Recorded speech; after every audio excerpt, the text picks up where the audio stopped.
Todo dia tem uma merda explodindo em Brasília.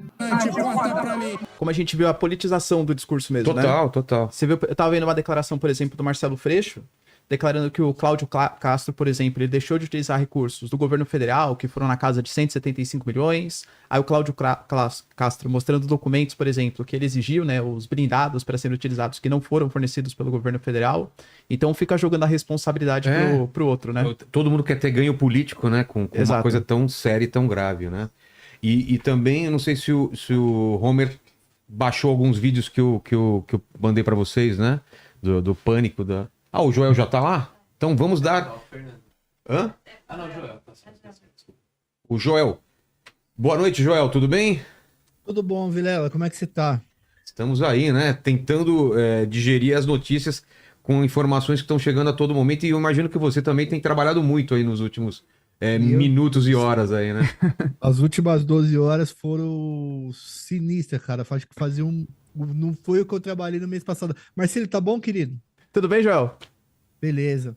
Ah, a gente tá. Ô, Vilela, a gente tá processando ainda o que aconteceu. Eu liguei, o Pimentel ligou pra mim também na parte da tarde. Para entender, processando. ver. O que Foi que um dia histórico hoje, cara. Desculpa, Pois pode é. falar. Não, é isso que eu queria que você falasse, né? Por que ele é histórico? Por que tá falando que é a maior operação? O que que... você estava ouvindo o papo da gente com o Pimentel agora? Sim. Sim. Tava. O que que você pode completar pra gente e dar essa dimensão do que foi essa ação policial hoje? Tá, foi a ação mais letal da história do Rio de Janeiro, tá? A última, a mais letal antes dessa era 28 mortos. A gente já tá contando 64. Já tem veículo de mídia falando em 67. Então quer dizer que triplicou esse número né, duplicou esse número de mortos na Nesse história do confronto. Rio de Janeiro. E assim, foi uma investida do Estado contra o Comando Vermelho, uma investida que deveria ter sido feita mesmo de verdade. E foi um dia com muito sangue, cara. Muito sangue, morte de 4 policiais, de 60 pessoas que uma parte delas a gente ainda não sabe quem são. Eles ainda estão coletando os nomes dos mortos e essas coisas. E isso é um dia histórico porque isso daqui vai mostrar um pouco de como vai ser a segurança pública no ano que vem. Se essa ação tiver uma aprovação popular grande, tenha certeza que essas operações elas vão se repetir com esse número de mortes e vai ser assim as ações a partir desse momento. O Pimentel fala como policial, né, como ex-policial. Eu falo basicamente como pesquisador, mas pesquisador que entende que a polícia precisa ir para o embate contra homens armados de fuzil e não tem como você ir para um embate desse sem armas e sem trocar tiros. Não existe. Mas quando a situação tem tantas mortes assim em um dia, a gente precisa aceitar e pensar a forma de fazer isso daí. Se é usando blindados, se é usando as Forças Armadas, se é usando o cerco de neutralização maior. Até porque 4 policiais das Forças de Segurança do Rio de Janeiro foram mortos. Isso são baixas absurdas assim para o sistema. Foram 2 caras do BOP, o BOP tem pouco efetivo, então são baixas significativas. Uma das baixas era um cara que era novo no sistema, na segurança pública, tinha acabado de se formar, estava aí um mês e pouco. E o outro é do Máscara, né? Que eu particularmente conhecia, tive contato com ele. Para vocês terem uma ideia, o Máscara, olha só como é que é a vida no Rio de Janeiro. O Máscara, ele ajudou a prender o Elias Maluco. O Elias Maluco foi o cara que recrutou o Doca. Hoje, o Máscara morreu 20 anos depois, o Máscara morreu na mão do Doca, que foi recrutado pelo cara que ele prendeu há 20 anos Nossa. atrás. É uma coisa que parece filme, sabe? Parece história de filme Total, e tal. total.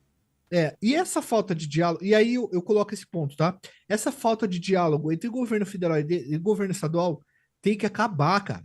Tem que acabar. Ou coopera todo mundo, ou não vai, não, a gente não vai dar jeito na segurança pública desse país, não vai pelo menos melhorar. Como o Pimentel disse, se o governo estadual e o governo federal quer que esses territórios continuem tomados e etc., assumam isso e acabou. Faça igual no México. Ó, nesse território de fulano, sinalou é de fulano, sinalou é de ciclano, o governador que vai entrar é deles, é desse aqui, e já era, entendeu? Hoje foi um dia complicado. Eu tô processando ainda, viu, Vilela? Viu, Marcília? É por isso que eu não tô sabendo muito bem me posicionar no momento, porque eu ainda tô processando essa situação, entendeu? É, e não dá pra ninguém comemorar, né? Porque como você falou, foi um banho de sangue, né? Ô, Por mais bem sucedida que tenha sido, é triste, né? E eu vi também que ele foi uma operação justamente quando tinham várias pessoas do Comando Vermelho de outros estados que estavam no Rio de Janeiro, né, naquele momento. Perfeito. O que que o Comando Vermelho tem feito? E isso é importante que a gente traga aqui para vocês. O Comando Vermelho, ele tem aberto hotéis, tá? Dentro do Complexo da Penha, do Complexo do Alemão e principalmente da Rocinha, eles constroem prédios e eles vendem essas suítes para que os caras de outros estados que sejam faccionados possam ficar lá e ficar escondido de boa, porque veja só, para invadir esses dois locais, quer dizer, para entrar nesses dois locais foi preciso 2.500 policiais com toda a tropa de elite, tanto da Polícia Civil quanto a militar. Então foi preso sujeito do Pará, sujeito da Bahia, do Espírito Santo, caras faccionados de várias facções que estavam escondidos ou passando um tempo ali dentro do Rio de Janeiro, no Complexo da Penha, no Complexo do Alemão.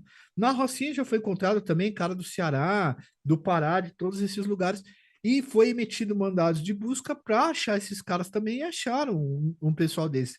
Eles prenderam 80 pessoas, essas 80 pessoas, uma parte significativa desses números eram de pessoas que não eram dali da Penha, que não eram do Complexo do Alemão, que eram, evidentemente, de outros lugares e acabaram vindo para lá. Mas isso está muito comum. E sabe o que acontece, Marcelo?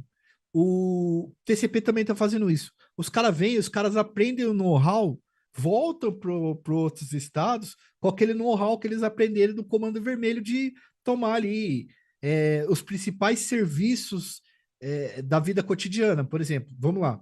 Venda de maconha é uma porcentagemzinha do que os caras ganham. Venda de pó é outra porcentagem. Mas quantas pessoas usam pó e maconha? De cada 100 pessoas, quantas usam pó e maconha? 10, sendo mais generoso. E internet, quantas pessoas usam? Né? E pão, quantas pessoas comem? E energia, e água. Então, esses serviços básicos que a internet já pode ser colocada, é o que tem dado muito dinheiro. Os caras aprendem esse know-how aqui, voltam para suas localidades, e a primeira coisa que eles fazem é esse sistema miliciano de tomar conta dos serviços da vida cotidiana, e isso é domínio de território, entendeu? Você não está dominando só o local com arma, você está dominando a informação do local, você está dominando água, você está dominando energia. Tipo assim, você está dominando água, energia e informação. Se você corta essas três coisas, a pessoa morre, entendeu? Ela morre para o mundo. Entende como é que é o nível de controle na vida das pessoas? E nesse sentido, acho que o Comando Vermelho ainda não atingiu o grau de complexidade que o PCC, por exemplo, em São Paulo, né? O Comando Vermelho, ele é mais regional, atua mais como miliciano, o PCC já tá num caráter superior aí. Os dois estão lavando dinheiro, os dois estão em períodos de infiltração em vários espaços, em vários lugares. A questão é que o PCC ele tem uma sistemática de hierarquia e de controle disciplinar que é muito mais organizado do que o Comando Vermelho. Vou dar um exemplo para vocês. Funciona mais ou menos como matriz e filial. Se o André do Rap der uma ordem na Bolívia, a ordem é cumprida em Roraima e a ordem é cumprida em São Paulo. No caso do Comando Vermelho, o Marcinho VP não manda no cara do Comando Vermelho de Rondônia, de Roraima ou do Pará. O que ele faz é emprestar o nome dele e fornecer pó para esses caras.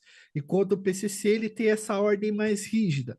O PCC adotou um modelo de controle dissimulado, que é o controle do seguinte: eu estou aqui, mas eu não preciso necessariamente estar com armas para mandar. Só que se eu precisar, você sabe que eu entro. No caso do Comando Vermelho, ele adotou franquias de ocupação, que seria o seguinte: eu ocupo esse lugar, eu fico aqui armado e eu controlo toda essa população que está aqui. Tem questão de topografia, tem questão da questão policial do Rio de Janeiro também. Isso está se replicando na Bahia, esses dois modelos, com as 21 facções criminosas que a gente tem lá. Eu não sei se eu consegui explicar direito. Sim, sim. Acho que a gente pode falar também. Antes da gente falar sobre a loja de brinquedo que está sendo usada para lavagem de dinheiro para o PCC, Joel, a gente tem alguma. Pode fazer alguma previsão de como isso vai escalar, né? Esse avanço da polícia, esse combate ao crime organizado? Existe algum indício que isso vai se tornar mais frequente, que vai se tornar maior? Ou não dá para fazer esse tipo de especulação? Ó, isso foi um grande baque no Comando Vermelho, assim como foi aquele grande baque quando teve aquela Operação Carbono Oculto, que desmantelou o posto de gasolina, a usina do PCC. É um baque, é uma paulada muito forte. Perdeu vários caras que eram chefes, foram presos. O Belão da Quitumba, por exemplo, que é um cara muito famoso da Quitumba, que é um cara muito famoso, braço direito do Doca. O contador do Doca que fazia o recolhe das bocas foi preso também, o Nicolas. Então, tipo assim, foi forte. O Doca vai ter que ficar uns dias afastado, escondido e tal. É questão de honra agora para os caras buscarem ele, porque com os 4 policiais mortos, não, eu acredito que nós teríamos mais operações aí, mas eu acho que o que fica disso daí é a briga política, tá? Por quê? O Cláudio Castro, ele é uma peça muito importante para pressionar o governo federal no que tange a questão de transformar as facções criminosas em terroristas ou não. A O que partir que do muda? momento. Joel, essa é uma discussão que eu ia ter, era a minha próxima pergunta. O que que muda isso na prática? Você colocar as facções como terroristas? Tá. Nessa atual legislação não tem como fazer esse encaixe. O Peixão, por exemplo, ele já está sendo investigado por terrorismo porque ele mandou fechar igrejas, ele mandou fechar centros de umbanda e essas coisas, certo? Mas existe a questão de que se for terrorista, muda-se para competência federal e muitos governadores podem ficar mais tranquilos, entendeu? Entendi. Nesse sentido. E outra coisa que a gente pode usar várias leis de exceção para fazer esse tipo de combate com os caras. Então, existe já essa discussão. Você pega os policiais ou a rede de policiais que são engajados politicamente, eles já nem falam mais traficante, eles falam narcoterroristas. Então, existe essa batalha. E veja, pessoal, a partir do ano que vem, na verdade, o ano que vem, a pauta vai ser segurança pública. Não Não tem duvido. muita pauta para falar. É segurança pública, vai ter negócio de buquelização, tudo isso daí. Esses governadores, eles já estão esquentando a situação para bater de frente com o governo no ano que vem. Eles sabem que o calcanhar de Aquiles da esquerda é a segurança pública, e realmente a esquerda não sabe falar de segurança pública, não sabe, não sabe discutir, infelizmente, é muito difícil. A gente tenta fazer essa discussão, pô, se você fala alguma coisa, se relativiza algo, o cara fala que você é bolsonarista. Então, já existe esse conflito e essa tensão, e o Cláudio Castro agora, ele apertou a corda mesmo, ele